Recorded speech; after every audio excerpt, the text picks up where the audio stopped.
One of the earliest and most reliable indicators that you're no longer just a friend is a subtle but meaningful shift in a man's energy around you. Not the kind of energy that announces itself loudly, not obvious flirting or dramatic gestures, but a change in the quality of his presence.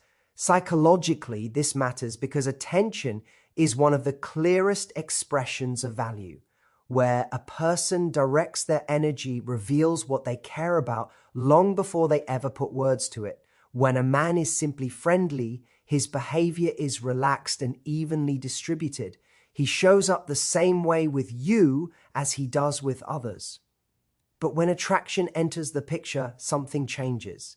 His focus narrows. He becomes more alert in your presence. He listens more carefully, responds more thoughtfully, and seems slightly more awake when you're around. This isn't anxiety, it's engagement. His nervous system is registering you as someone who matters. You might notice that conversations with him feel different than they used to. He's not just talking to fill space, he's tracking your reactions. He watches your face when you speak. He laughs a little longer at your jokes. He pauses before answering, as if choosing his words with more care.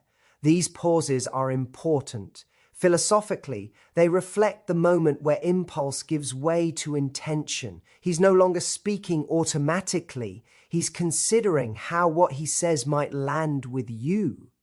There's also often a shift in emotional tone. He may become more playful, more curious, or more sincere. Sometimes it's a gentler tone, other times it's a heightened one. But either way, it's different. Humans are remarkably consistent when they're indifferent. It's attraction that disrupts patterns. When you notice inconsistency in energy, not coldness, but intentional variation, it's usually because he's trying, consciously or unconsciously, to connect in a way that feels meaningful. This change can also show up in body language. He leans in when you talk. He mirrors your movements. He orients his body toward you, even when the conversation includes others. These are not techniques, they're instinctive behaviors driven by interest. From a psychological standpoint, attraction pulls us physically closer before we ever decide to move closer emotionally. What's important here is restraint. Yours. When you sense this shift, the instinct is often to analyze it, question it, or chase clarity. But clarity doesn't come from interrogation. It comes from allowing patterns to reveal themselves. When you stay grounded and don't rush to label what's happening, you give the connection room to grow naturally. Confidence, in this context, is patience. This energy shift is also fragile. When a man is beginning to feel something, he's often testing how safe it is to let that feeling exist. If the space feels calm and accepting, his energy continues to open. If it feels pressured or scrutinized, he may retreat, not because he doesn't care, but because the risk suddenly feels too high. So the real insight here isn't just noticing the change in his energy. It's recognizing what to do with that awareness. Let it inform you, not consume you. Stay observant, not reactive. Attraction deepens in environments where it isn't demanded. Another powerful signal that you're no longer just a friend appears when a man begins to prioritize you quietly. Not through grand declarations or dramatic gestures, but through consistent, almost understated choices. Psychologically, this is significant because prioritization reveals values. People make time, space, and effort for what matters to them, often without announcing it, especially when their feelings are still forming. When a man is only a friend, you're part of his social world, but you're not protected within it. Plans happen if they're convenient. Conversations pick up when time allows. But when attraction enters, his behavior shifts in a way that feels subtle yet reliable. He remembers things you mentioned weeks ago. He follows up. He checks in without needing a reason. These acts aren't performative. They're habitual, and habits tell the truth long before words do. Philosophically, this is where attraction moves from feeling to responsibility. He may not call it that, but internally, he begins to experience a sense of care. Care creates obligation, not in a burdensome way, but in a willing one. He starts to factor you into decisions. He adjusts plans so he can see you. He shows up when it would be easier not to. None of this requires an announcement because it's not about impressing you. It's about staying connected. What's important to understand is that men who are truly interested rarely lead with big romantic gestures at this stage. Grand gestures are often about certainty. Early attraction is full of uncertainty. So instead, he demonstrates interest through reliability. He becomes someone you can count on.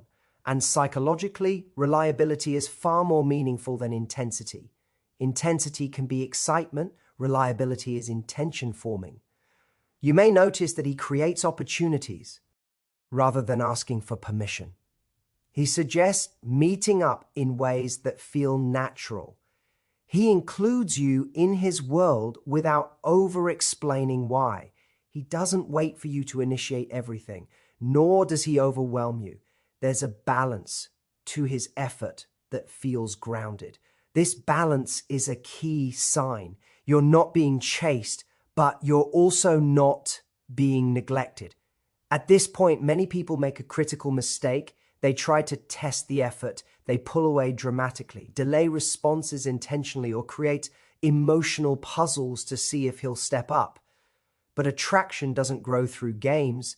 It grows through clarity and safety. When you respond warmly without over-investing, you allow his prioritization to increase naturally. There's also a philosophical layer here about self-respect. When you notice someone prioritizing you, the question isn't, how do I make this more? It's, does this align with how I want to be treated? Your standards matter. Quiet prioritization invites discernment, not attachment. You don't need to reward it with urgency. You simply acknowledge it by staying present and receptive. Over time, this pattern becomes clearer. Friends drift in and out. Someone who's attracted stays consistent. Consistency is not accidental, it's chosen. And when someone chooses you repeatedly, even in small ways, they're revealing their emotional direction as attraction deepens. One of the clearest shifts you'll notice is that he no longer seems satisfied with just talking. He starts seeking emotional access. This is where the dynamic moves beyond friendliness and into something more intimate, even if it's never named out loud. Psychologically, this matters because emotional curiosity is not casual.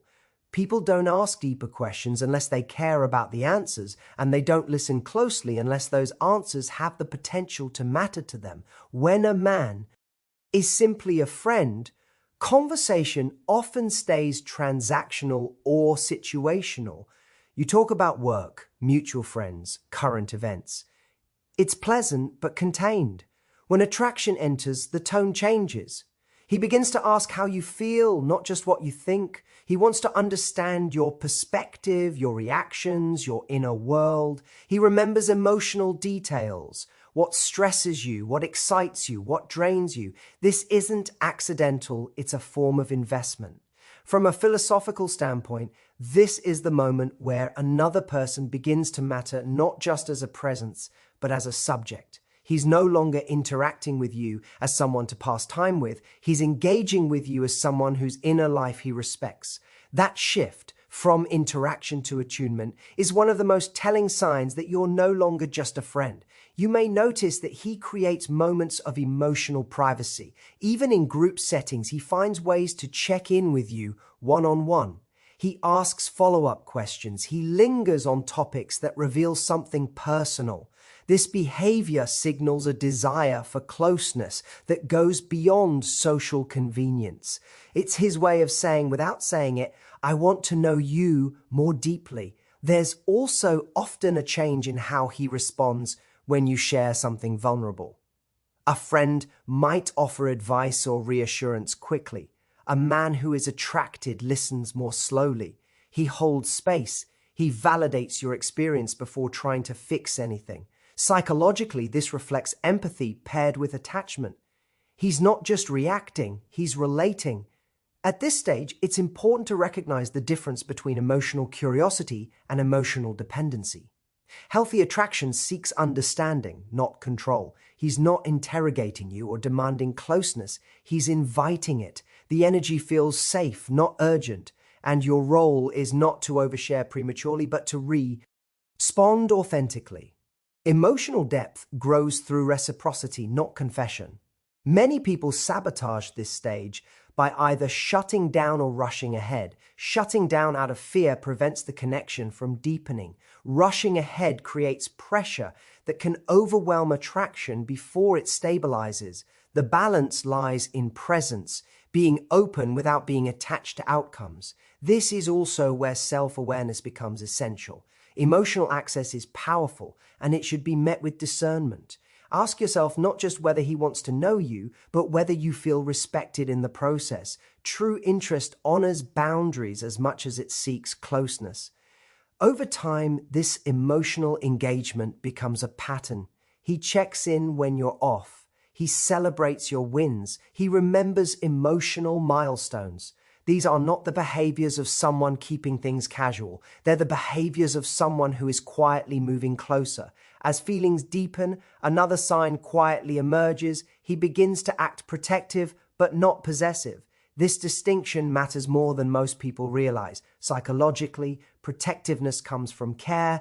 Possessiveness comes from fear. When a man is secretly attracted, his instinct is not to control you, but to support you. He wants to be someone you feel safer with, not someone you feel smaller around.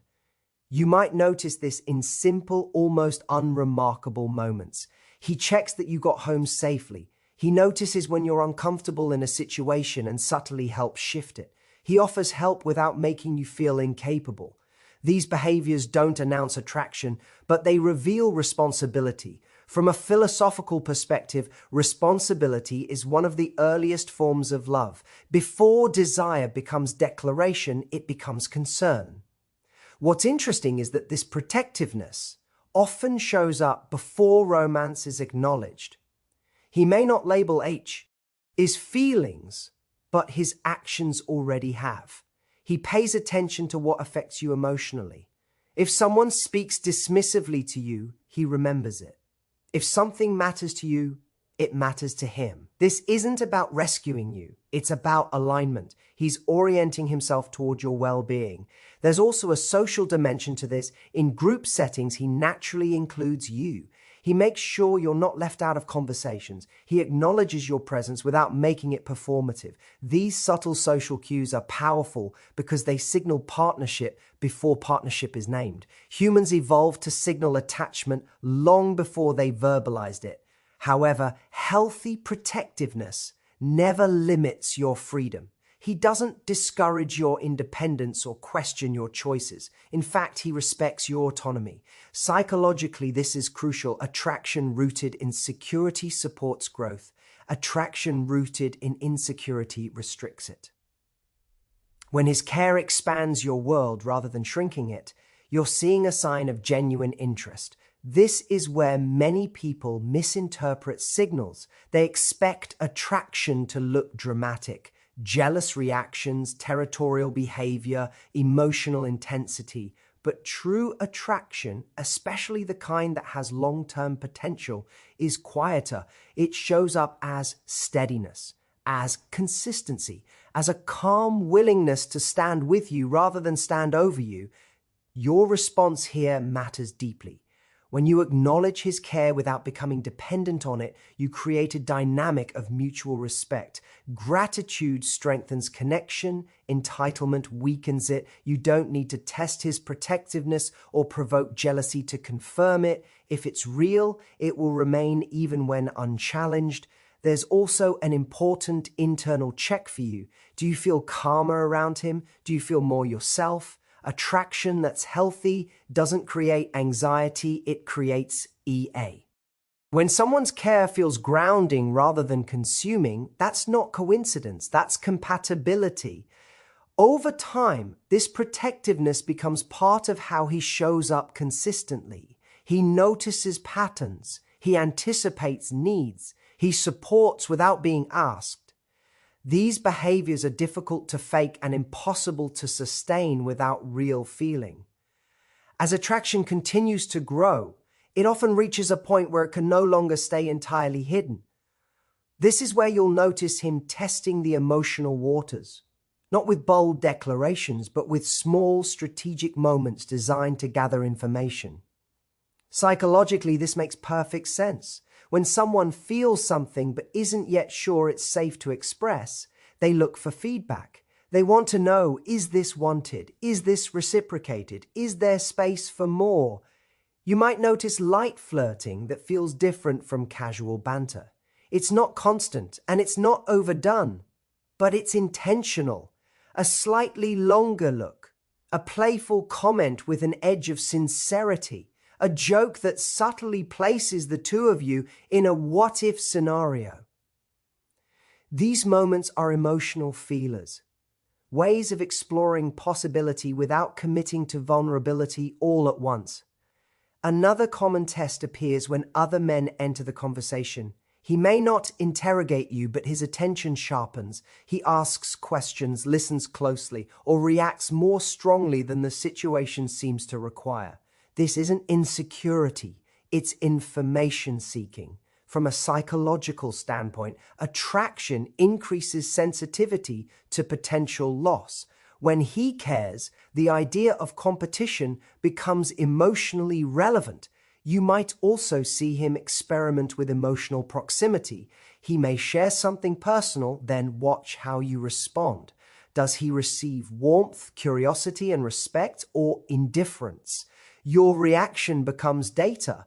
This is why overreacting or shutting down can intentionally send the wrong message.